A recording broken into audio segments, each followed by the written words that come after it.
Good morning, grade threes. Today we are doing FAREME, which is family, religion, and moral education. Family, religion, and moral education, shortened as FAREME. And we are looking at a new topic, which is religion and health. Religion and health. Can you take that down? Religion and health. Religion, R-E-L-I-G-I-O-N.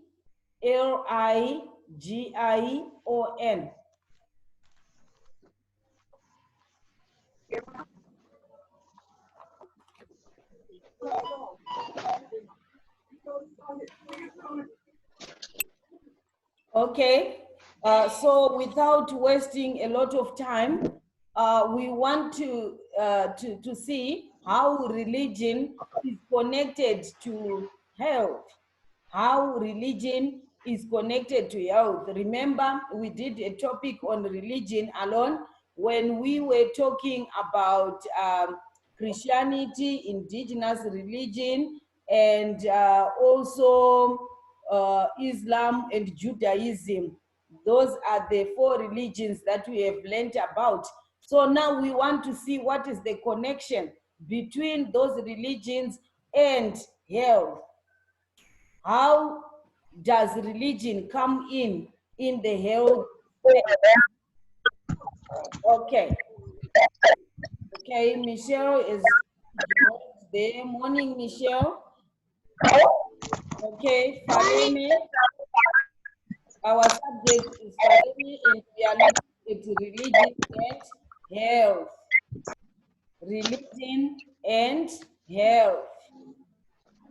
Okay, so these are connected in what sense? Because religions have got approaches, different approaches that they use to promote health and people's well-being. Religions have a role to play in promoting health and also people's well-being. They are aware of child abuse. They are aware of child abuse and make sure they educate children and their parents on different forms of child sexual abuse. So we are focusing on child abuse and especially child sexual abuse. How does religion, how does it come in there? Okay, so the religions, they are aware of the child sexual abuse and also some diseases such as HIV and AIDS promote healthy living. That's why you have also seen in the Christianity religion, they usually donate things even for people who are HIV positive. Okay. So like what I've said, child religion, they come in promoting, I've said in promoting health, people's well-being. People's well-being. Religion and abuse. Now is our subject, religion and abuse.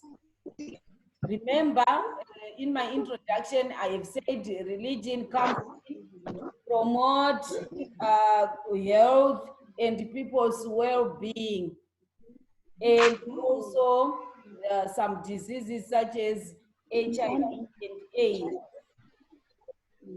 Religion and abuse.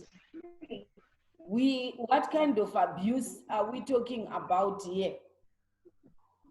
We are talking about sexual abuse, child sexual abuse,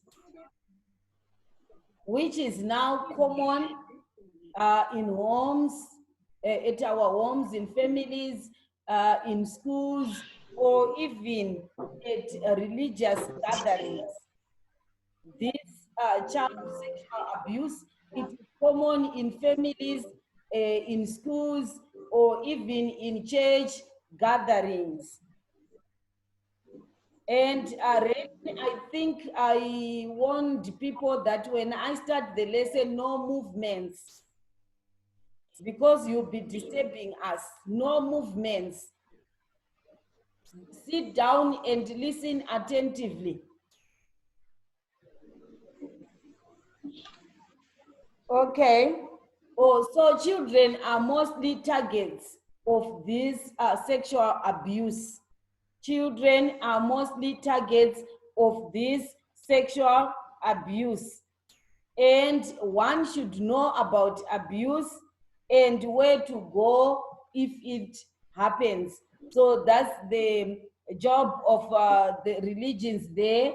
They also teach people on what is sexual abuse. How do you know that I've been abused sexually?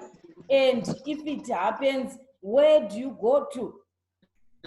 So it is the religions that usually come in and assist people, mostly children.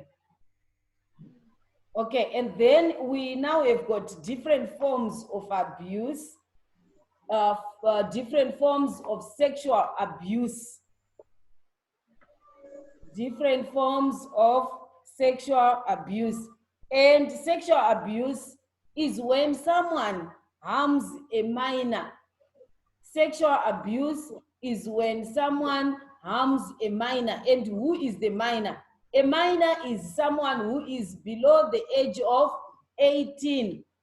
Someone who is below the age of 18.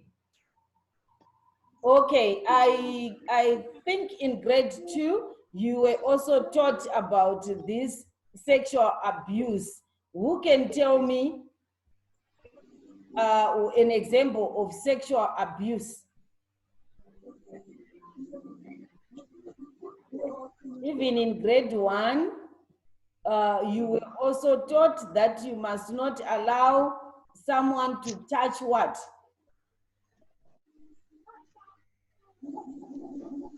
Kanyiso, Nick, Tadiwa. You were taught sexual abuse. This is when someone, maybe older, harms a minor. And we said a minor is someone who is below the age of 18 years. Yes, Tadiwa.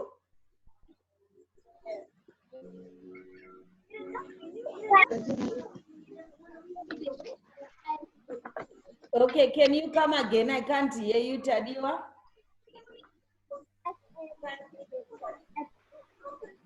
Okay, can you write it down? Okay, Michelle wants to say something there. Yes, Michi? Michelle? Okay, can you come again? Exploding someone self minion. Can you come again? I didn't hear you. Tadiwa, are you writing yours down? Michelle, you said what? Exposing oneself. Exposing oneself to a minion. Okay, exposing oneself to a minor. Exposing is to, like, a big person comes in your room and they remove their clothes, all their clothes, and they are naked in front of you. That's exposing themselves. And that's child sexual abuse. Okay, Nick opened his eyes wide when I talked about that. You didn't know, Nick, if someone older comes and removes all his or her clothes in front of you and they are naked in front of you, that's child sexual abuse because you are not supposed to see them naked. Yes, another one. I remember those who learn here at Destiny. I remember Mrs. Maudzwa teaching people a song that Ungang Vambi, what? You don't know. Okay, Agatha. Forcing a child to touch one's private Yes, parts. yes. Forcing a child to touch one's private parts. After removing their clothes, then they ask you to touch their private parts. That's child sexual abuse. Okay, Michelle, you wanted to say?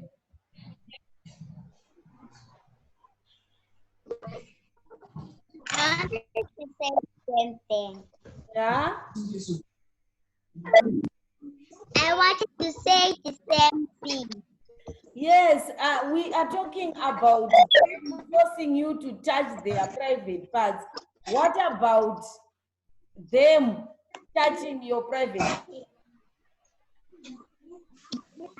That's also child sexual abuse.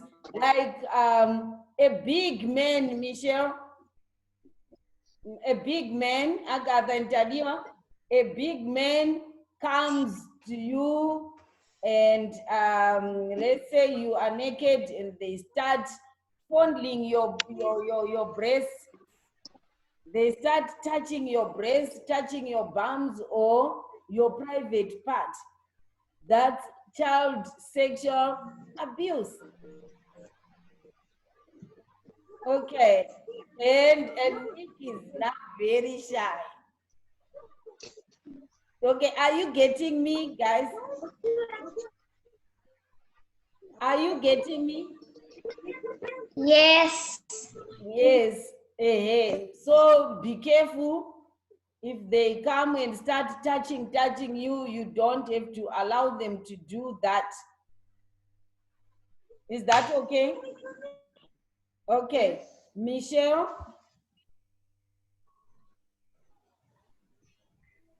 Michelle? Producing, recording, or sharing pictures or movies of naked people with children. Mm-hmm. Like Auntie have heard about people who are naked,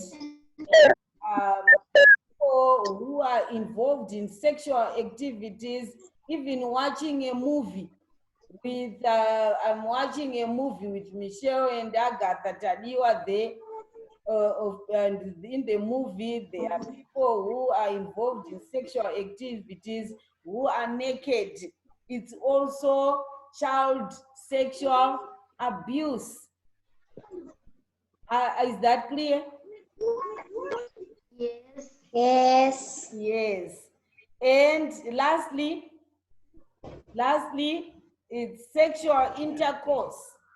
Sexual intercourse of any kind with a child. Sexual intercourse with of any kind with a child.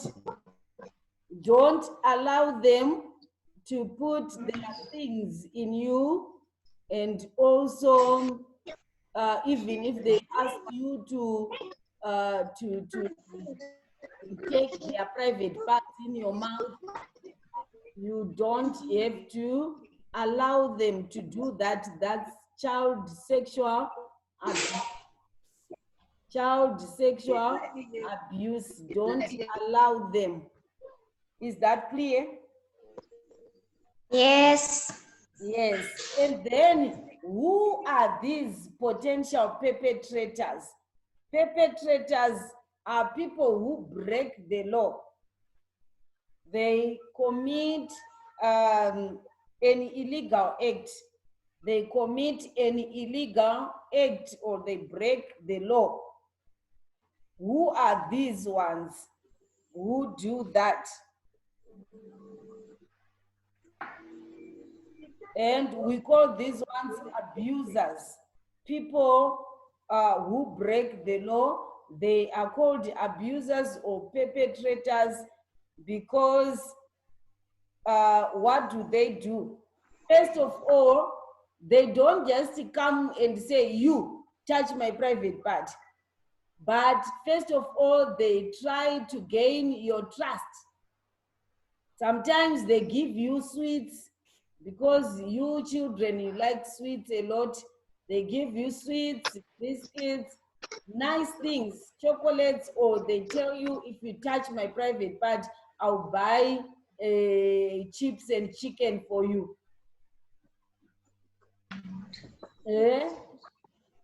And usually these people who abuse children, it's people that you know. It's people that you know, people that you trust, people that you love.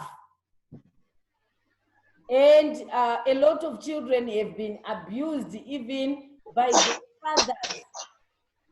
Their fathers, their brothers, especially girl children, are the ones who are mostly abused. So they can be abused by their fathers, they can be abused even by guardian boys, they can also be abused by who else? Besides the family, where else can children be abused? Besides at their homes with their family, where else can they be abused? And we have talked about being abused, what it is, examples of the abuse. You now know what I'm talking about. People fondling your breasts, touching your bums, touching your private parts, forcing you to touch their private parts, forcing you to watch pictures or movies that have got people who are naked or who are involved in sexual activities. Where else can children be abused besides at home? Yes, Michelle? Michelle?